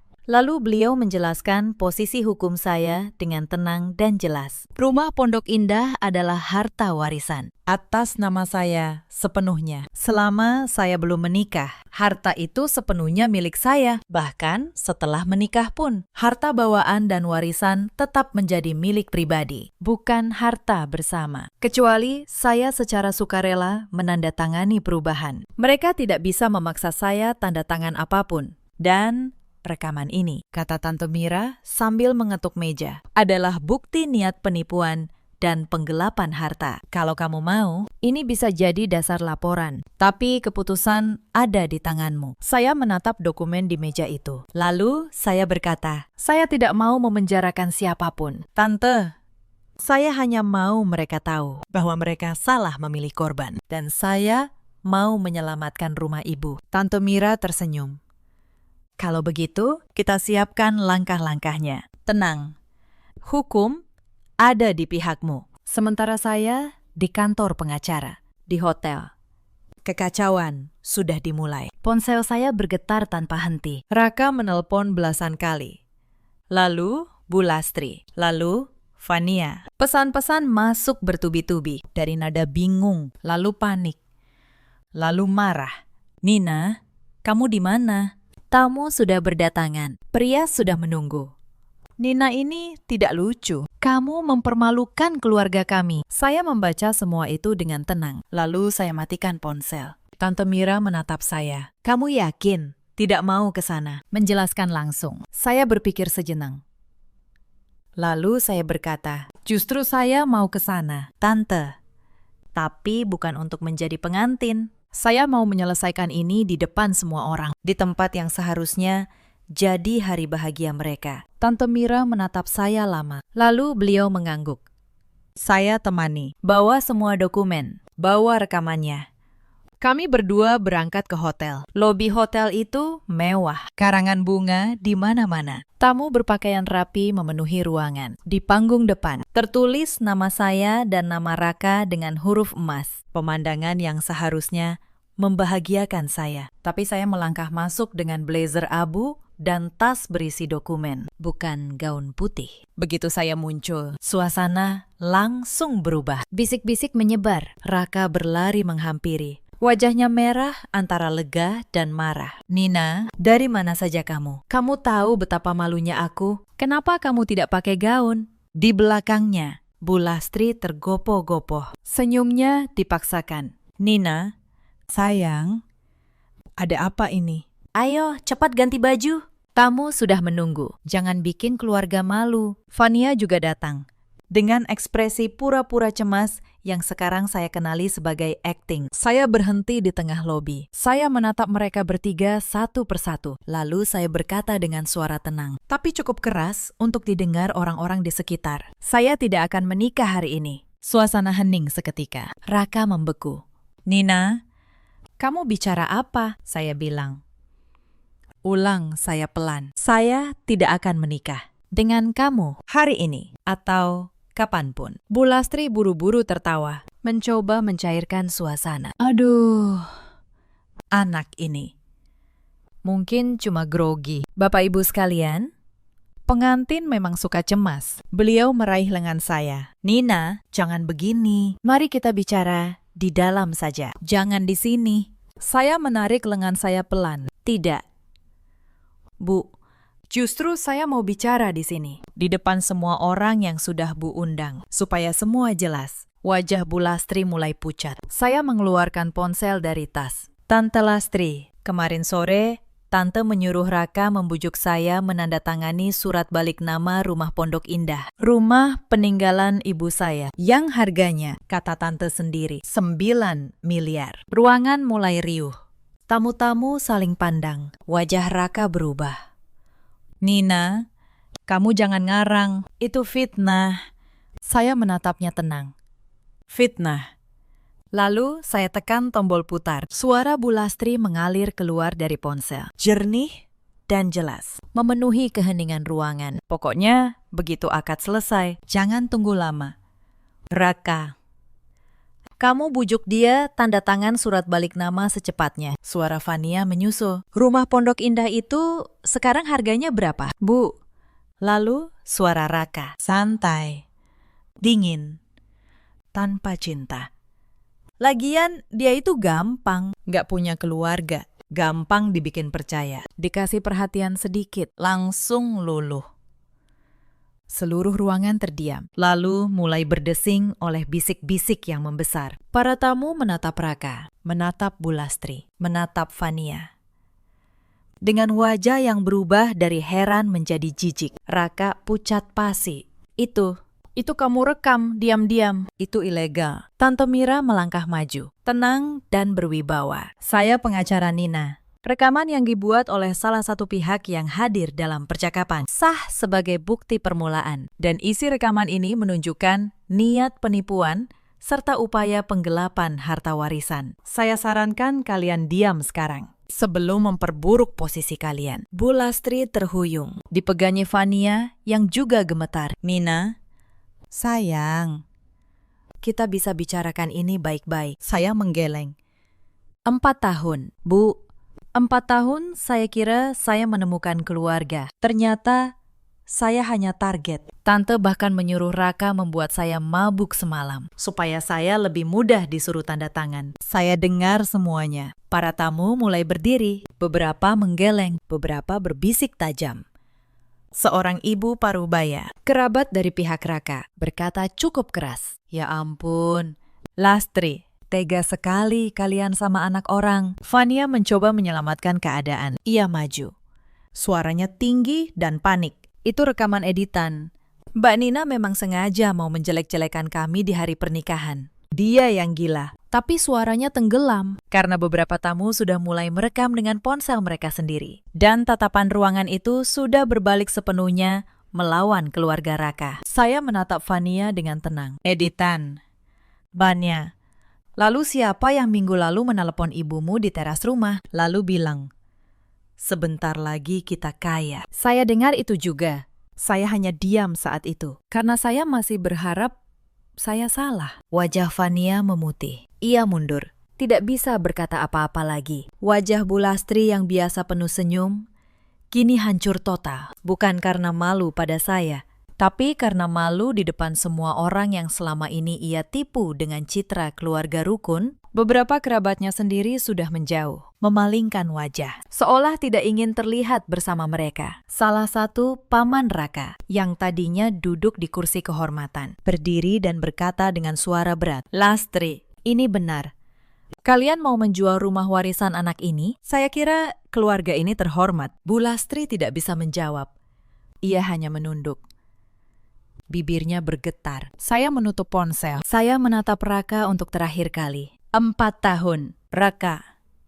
Aku memberimu 4 tahun hidupku. Dan ternyata Bagimu, aku hanya sebuah rumah seharga 9 miliar. Suara saya tidak bergetar. Rumah ibu saya tidak akan pernah jadi milik kalian. Secara hukum, kalian tidak punya hak apapun atasnya. Tante Mira sudah memastikan itu. Dan surat kuasa yang kamu sodorkan minggu lalu masih saya simpan sebagai bukti tambahan. Kalau kalian berani mengganggu saya lagi, semua ini akan saya bawa ke jalur yang lebih resmi. Raka membuka mulut, tapi tidak ada kata yang keluar. tangannya yang tadi mengepal, kini lemas. Pria yang selama 4 tahun selalu tahu harus berkata apa, kini berdiri membisu di tengah lobi, di bawah namanya sendiri yang tertulis emas. Saya berbalik. Saya berjalan keluar dari lobi hotel itu, melewati deretan tamu yang membisu, melewati nama saya yang tertulis emas di panggung. Setiap langkah terasa ringan. Untuk pertama kalinya dalam berbulan-bulan, dada saya tidak lagi sesak. Tante Mira menyusul di samping saya, merangkul bahu saya dengan lembut. "Kamu hebat, Nina. Ibumu pasti bangga sekali padamu." Di luar, langit Jakarta sudah cerah. Saya menarik napas dalam-dalam. Udara terasa berbeda, lebih bebas. Hari-hari setelah itu tidak mudah, saya akui. Telepon masih berdering. Kerabat Raka beberapa kali mencoba menghubungi. Ada yang memaki, ada yang memohon. Ada yang mencoba membujuk saya berdamai, tapi tidak ada satupun yang cukup kuat untuk menggoyahkan saya. Panggilan-panggilan itu seperti ombak kecil. Mereka tidak lagi sanggup menjatuhkan saya. Bu Lastri sempat datang ke kantor saya sekali. Wajahnya tidak lagi angkuh. Beliau menangis, mengaku khilaf, berkata semua itu hanya rencana bodoh. Beliau memohon saya tidak melaporkan ke polisi. Saya menatapnya lama. Lalu saya berkata, "Saya tidak akan melaporkan, Bu. Bukan karena saya memaafkan, tapi karena saya tidak mau menghabiskan hidup saya untuk membenci tante. Hidup saya terlalu berharga untuk itu." Beliau menunduk, lalu pergi tanpa kata. Setelah hari itu, saya tidak pernah mendengar kabar mereka lagi secara langsung. Tapi kabar tetap sampai, lewat kerabat dan kenalan, sedikit demi sedikit. Rekaman di hari pernikahan itu ternyata menyebar. Beberapa tamu yang merekam mengunggahnya. Dalam hitungan hari, wajah keluarga rukun yang selama ini dibangun Bu Lastri runtuh di mata lingkungan mereka sendiri. Tetangga yang dulu menghormati beliau mulai berbisik. Arisan yang dulu selalu ia pimpin perlahan tidak lagi mengundangnya. Citra yang ia bangun bertahun-tahun hancur dalam satu sore. Raka kehilangan lebih dari sekedar pernikahan. Model usaha yang ia impikan dari hasil menjual rumah saya tentu saja tidak pernah ada tanpa modal itu. Rencana bisnisnya berantakan. Saya dengar ia sempat berpindah-pindah pekerjaan dan hubungannya dengan keluarga sendiri merenggang karena masing-masing saling menyalahkan atas kegagalan rencana itu. Banyak yang dulu begitu yakin akan mendapatkan mobil dan rumah baru, tidak mendapatkan apa-apa. Pinjaman-pinjaman yang pernah ia ambil dari saya tentu tidak pernah saya tagih. Tapi saya dengar kebiasaan berutangnya berlanjut. Dan kini ia berurusan dengan orang-orang yang tidak sesabar saya. Saya tidak merasa senang mendengar semua itu. Sungguh. Karena dendam. Saya belajar. Tidak pernah benar-benar mengenyangkan. Tapi saya juga tidak merasa bersalah. Karena setiap akibat yang mereka terima adalah buah dari benih yang mereka tanam sendiri. Saya hanya menolak menjadi tanah tempat benih itu tumbuh. Saya mengurus rumah Pondok Indah dengan tenang. Atas saran Tante Mira, saya tidak menjualnya. Saya merenovasinya sedikit, lalu menyewakannya. Uang sewanya saya simpan di rekening khusus. dan setiap bulan. Sebagian saya sumbangkan ke sebuah rumah singgah untuk perempuan korban kekerasan dalam rumah tangga. Saya pikir ibu saya akan menyukai itu. Beberapa minggu kemudian, saya membuka lemari dan menemukan gaun pengantin yang masih tergantung rapi, putih, bersih, belum pernah dipakai. Saya menatapnya lama. Lalu saya memutuskan untuk menyumbangkannya ke sebuah yayasan amal. Untuk pengantin yang tidak mampu membeli gaun, saat menyerahkannya, Seorang petugas muda menatap gaun itu dengan mata berbinar. Gaun ini masih baru sekali. Mbak tidak menyesal. Saya berpikir sejenak. Lalu saya menggeleng dan tersenyum. Tidak. Karena saya sudah menyimpan sesuatu yang jauh lebih penting daripada gaun ini. Apa itu? Mbak, tanyanya. Diri saya sendiri, jawab saya. Gadis itu mengangguk, matanya tampak sedikit terharu. Saya melangkah keluar ke jalan. Langit mulai gelap, lampu jalan menyala lebih awal. Tapi hati saya tidak kosong seperti yang dulu saya takutkan. Justru terisi oleh rasa lega yang sulit dijelaskan. Seolah saya baru saja mengembalikan sebuah mimpi yang bukan milik saya. Untuk mendapatkan kembali kenyataan yang memang seharusnya jadi milik saya. Malam itu, sahabat saya menelpon. Aku dengar kamu donasikan gaun pengantinmu. Astaga, kuat sekali kamu. Saya tertawa kecil. Bukan kuat. Saya cuma tidak mau lagi membawa-bawa barang yang tidak saya butuhkan. Dia tertawa di seberang. Akhir pekan ini, aku ajak kamu liburan. Ya, biar segar. Boleh, kata saya. Setelah menutup telepon, saya duduk di tepi tempat tidur. Di kepala saya muncul bayangan diri saya beberapa bulan lalu. Yang bingung di antara cinta, tanggung jawab, dan ketakutan akan kehilangan. Diri saya yang sekarang tidak lebih hebat, juga tidak lebih pintar. Hanya lebih berani menghadapi kebenaran sedikit lebih awal. Bulan-bulan berlalu.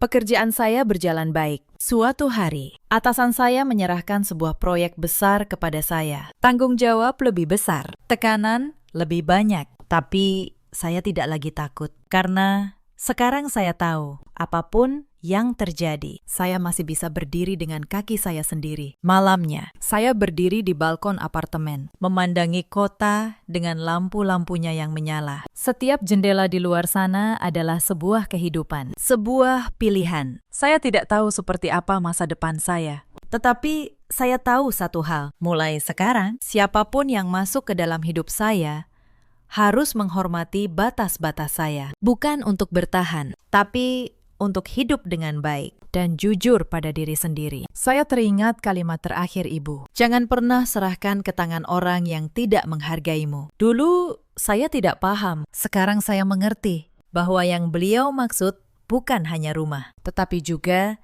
diri saya sendiri. Cerita ini mengajarkan satu hal, jangan pernah menyerahkan harga diri kalian demi cinta yang menuntut kalian mengecil. Cinta yang sejati tidak pernah meminta kalian menyerahkan jati diri, harta, atau batas-batas kalian sebagai syarat untuk dicintai. Dan jangan pernah membiarkan rasa takut sendirian membuat kalian menerima perlakuan yang tidak layak. Rasa takut itu seringkali justru yang dimanfaatkan oleh orang-orang yang ingin memanfaatkan kita. Ada banyak perempuan di luar sana yang seperti saya dulu. Terlalu lama menahan diri, terlalu takut kehilangan. Sampai lupa bahwa diri mereka sendiri adalah harta yang paling berharga. Jika kalian salah satunya, saya ingin kalian tahu, tidak ada kata terlambat untuk memilih diri sendiri. Ada juga banyak laki-laki seperti Raka yang menukar cinta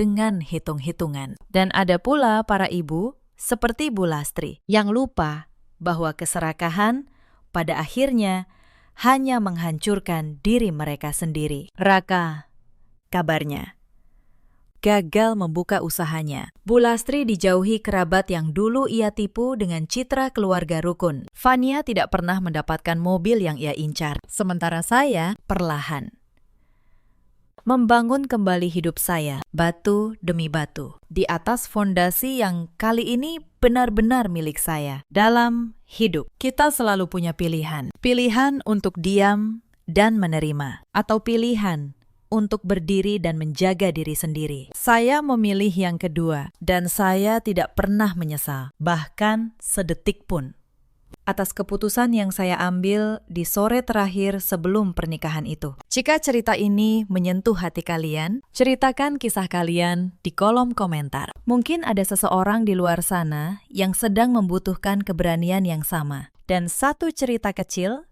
bisa menjadi awal dari keputusan besar dalam hidupnya. Terima kasih sudah menemani saya sampai akhir.